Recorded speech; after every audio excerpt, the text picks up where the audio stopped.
In the top stories, Taiwan commits to supporting government of St. Kitts and Nevis in energy transition.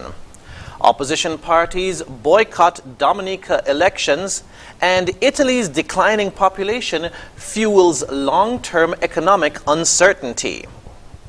Hello and welcome to the ZIZ Midday Newscast. Today is Wednesday, the 16th of November, 2022. I'm Jason Davis. Nationally, Foreign Minister, the Right Honorable Dr. Denzil Douglas, hosted a series of bilaterals with various nations during the United Nations Climate Change Conference, or COP27. The dialogues began with the Republic of China, Taiwan, and during the joint session, Taiwan expressed its commitment to support the government of St. Kitts and Nevis in its bid to transition from traditional energy consumption to renewable energy.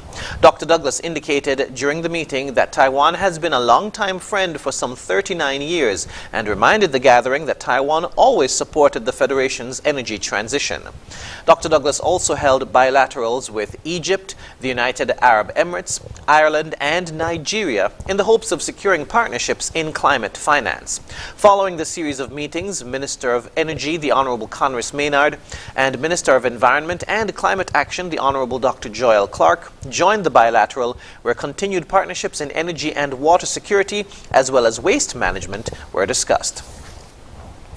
Meanwhile, the government of St. Kitts and Nevis has signed a memorandum of understanding with the government of Italy on Tuesday, the 15th of November, during the United Nations Climate Change Conference, COP27.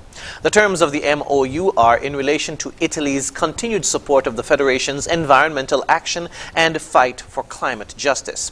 Cheryl Jeffers, Conservation Officer in the Ministry of Environment, said the MOU allows for the Federation to move towards becoming a sustainable island state. Jeffers, who is part of the COP27 delegation, said, quote, "The MOU allows CARICOM member states to access much-needed finance to combat climate change and climate change vulnerability. Projects that are directly related to adaptation and mitigation will be supported through this MOU," end quote. Meanwhile, Minister of Environment and Climate Action, the Honorable Dr. Joel Clark, said Italy has been a long-standing partner with St. Kitts and Nevis, and that European nation, through the MOU, has reaffirmed its commitment to supporting the Federation in its green transition. Antigua and Barbuda and St. Lucia have also entered into the same agreement with Italy. The signing of the additional CARICOM member states will take place in New York at the UN headquarters. In other news, Kittitian Judy Hannell, formerly Judy Jacobs, has won the Minister's Arts Award for public primary school teachers in Adelaide, South Australia. Recently, at an annual World Teachers' Day Awards event, Mrs. Hannell was announced the winner of the Minister's Arts Award for a public primary school teacher. This award is in recognition of outstanding achievement and endeavor in arts education.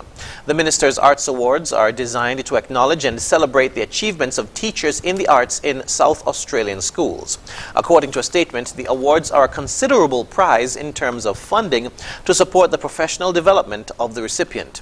Mrs. Hannell has chosen to use her prize money to attend the Broadway Teachers Workshop in Manhattan, New York in 2023 so that she can improve her practice in performing arts, integrating music, dance, and drama together in a meaningful way in the classroom and for whole school performances. Judy Jacobs Hannell, daughter of Viola Jacobs and the late Urban Jacobs, grew up in Bastair, St. Kitts, and studied piano with Pamela Wall from about 1982 until she left for university in 1994. She then studied music at the University of Western Ontario and shortly after moved to Adelaide, Australia with her husband, where they now live with their 2 children. Moving now to news on the regional scene.